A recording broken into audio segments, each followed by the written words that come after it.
Herkese salamlayıram. Böyük summativ qiymətləndirmələr artıq başlayıb. Qeyd edim ki, əslində ilin sonunda bu qiymətləndirmə keçirilir. Amma bayramlara düşdüyünə görə, eləcə də şəhər məktəblərində, yəni Bakı məktəblərində onlayn sistemə keçirildiyinə görə bəzi məktəblərdə artıq summativ qiymətləndirmələr başlayıb. Qeyd edim ki, YouTube kanalımı izləyənlər də bilirlər ki, böyük summativ qiymətləndirmə 1 izahını vermişdim və orada da qeyd edirdim ki, yeni kitablarda, yəni 6-cı sinifə qədərdir bu yeni kitablar. Yeni kitablarda summativ qiymətləndirmələr bölgü ilə verilir və bu bölgüləri rahat şəkildə təkrarlamaq olur. Qeyd edim ki, bəzən şagirdlər narahat olurlar ki, bizə böyük summativ qiymətləndirmədə nə düşəcək və yaxud da kiçik summativ qiymətləndirmədə nə düşəcək. Burada heç bir problemi yoxdur. Gördüyünüz kimi, məsələn, bu mövzular bitdisə, burada ümumiləşdirici testləri işləyirik və kiçik summativ qiymətləndirmə həmin bu mövzunu əhatə etməlidir. Bəzən ola bilər ki, müəllimlər, məsələn, şagird sonuncu mövzunun qaydalarını yaxşı dərk etmədiyi üçün gələn kiçik summativ qiymətləndirməyə də buradan bir-iki sual sala bilər ki, o da onların biliklərinin sadəcə olaraq möhkəmləndirilməsinə xidmət göstərir bu bilgilər. Və qeyd edim ki, keçən böyük summativ qiymətləndirmədə, yəni birinci böyük summativ qiymətləndirmədə, birinci yarım ilin sonuydu. Orada izah eləmişdim ki, biz 1, 2, 3 bölgü üzərində təkrarlar apardıq. Bu dəfə isə hansı bölgülər üzrə aparacağıq? 6-cı sinifi nəzərdə tuturam. Deməli, burada hansı dil qaydalarını əhatə edir? Təsriflənməyən feillər məstər. Bildiyiniz kimi təsriflənməyən feillər 3 yerə bölünür. Məstər, feili sifət, feili bağlama. Biz burada nəyi bilməliyik? Yəni şagird bu mövzularda nəyi bilməlidir ki, testləri düzgün yazsın? Təbii ki, şəkilçiləri. Məsələn, məstərin şəkilçisi maq, mək. Şəkilçini bəzən rus bölmələri çətin qavrayır ki, şəkilçi nədir? Şəkilçi rus dilində bəzən bu paralel apararaq qeyd edim ki, okonçaniya və yaxud da sufiks rolunu oynaya bilər. Amma məstər, feili sifət, feili bağlama sırf qrammatik şəkilçidir. Yəni bu yeni söz düzəltmir, sadəcə olaraq sözün formasını dəyişir. Harada öyrənilir? Feillərdə. Bəs feillərdən bəzən nə ilə fərqlənir? Məsələn, məstər isimlə ortaqdır, feili sifət sifətə oxşuyur, feili bağlama zərfə oxşuyur. Keçdik bu biri bölməyə. Bu biri bölmədə əvəzlik və onun məna növləridir. Əvəzlik və onun məna növlərini bilmək üçün təbii ki, yenə də əzbərə müraciət etməliyik. Nə bilməliyik? Şəxs əvəzlikləri nədir? Mən, sən, o, biz, siz, onlar. Və yaxud da ki, təyin əvəzlikləri nədir? Təyin əvəzlikləri öz, hər, bütün, filan, eyni. Bəs işarə əvəzliyi nədir? İşarə əvəzliyi o, bu, elə, belə, həmin. Yenə dediyim kimi, sadəcə olaraq əzbərə müraciət etməliyik, yəni əzbər öyrənməliyik. İkinci bir məsələ, məsələn, burada əvəzlik və onun məna növləri üçünü keçən il keçiblər, məsələn, üçünü isə burada. Burada bir daha onu təkrar kimi verib. Onları da nəzər salmaq lazımdır. Məsələn, qeyri-müəyyən əvəzliklər də verilib burada.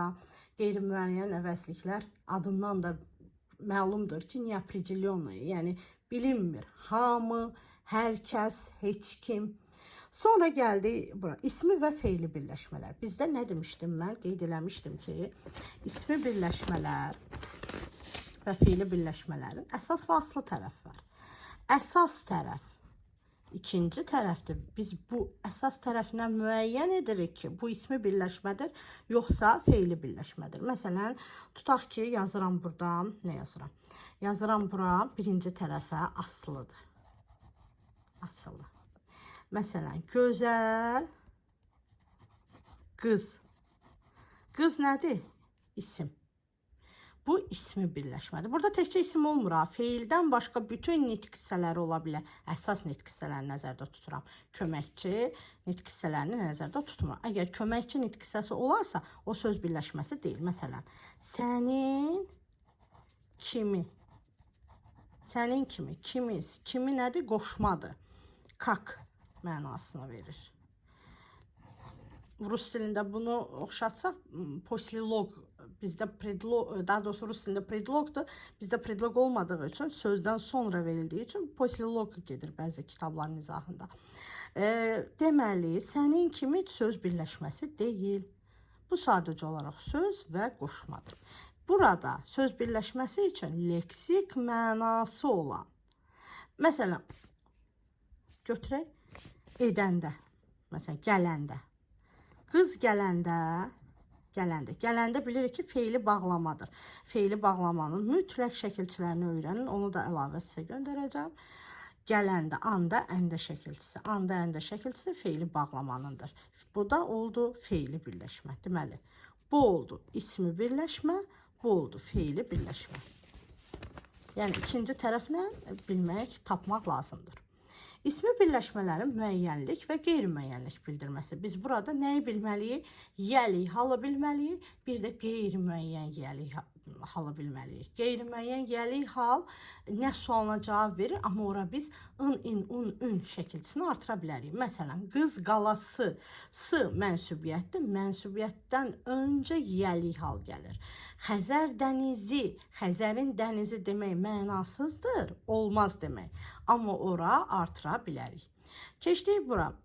Burada da tamamlıq, təyin, zəflik, tamamlığın suallarını bilməliyik. Qeyd edeyim ki, bir dənə haranı sualı zəfliyin yox, tamamlığındır.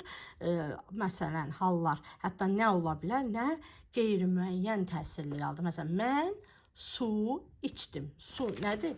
Nəyi içdim? Tamamlığın işarəsi belədir, təyinin işarəsi belədir, zəfliyin də işarəsi budur. Deməli, tamamlığın sualları kimi, nəyi, nəyə, nə, kimdən, nədən, kim üçün, nə üçün, amma bu səbəb olmalı deyil. Məsələn, xəstələndiyim üçün gəlmədim, bu zəflikdir. Amma atam üçün hədiyyə aldım, o tamamlıqdır. Təyin necə? Məsələn, maraqlı kitab oxudum. Necə oxudum? Mən, kim? Mən. Maraqlı, kitab, oxudum. Nə etdim? Oxudum. Kim? Mən. Necə? Nəyi oxudum? Baxın, görürsünüz, burada kitab verilir. Amma biz ora nəyi sualını verə bilirik. Bir də bura, məsələn, işarə əvəzliyi artıraq. Bu kitabı oxudum. Mən, burada da maraqlını da belə eləyək. Burada telefonla baxıb yazıram deyə. Aha. Bu deməli tamamlığın idi. Bu təyinin idi. Bu da zəfliyin idi. Tamamlıq, təyin, zəflik. Bunları mən ayrı-ayrılıqda sinifə dərs deyərkən ayrı-ayrılıqda videoları göndərmişəm. Tamamlıq nədir, təyin nədir, zəflik nədir? Ola bilər video göndərməyim, şəkil göndərim, o da ola bilər.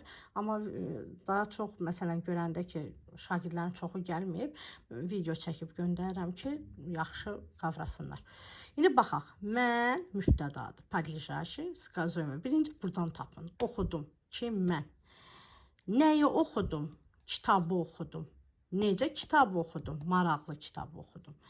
Əgər bu feilə, necə sualı feilə aiddirsə, məsələn, oxudum, necə oxudum deyiriksə, maraqla oxudum. Maraqla zəflikdir. Maraqla. Necə oxudum? Çünki hərəkəti izah edir. Amma deyirəm, maraqlı kitab, bu tamamlığa aiddir.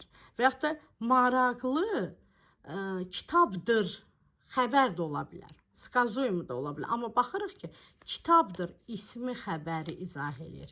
Necə kitabdır? Maraqlı kitabdır. Maraqla zəflikdir. Zəfliyin işarəsini yazaq. Amma maraqlı kitab təyindir. İndi bir daha burada deməli, biz nəyə baxırıq? 4, 5, 82. Səhifə 82-dən səhifə 82-ni açırıq.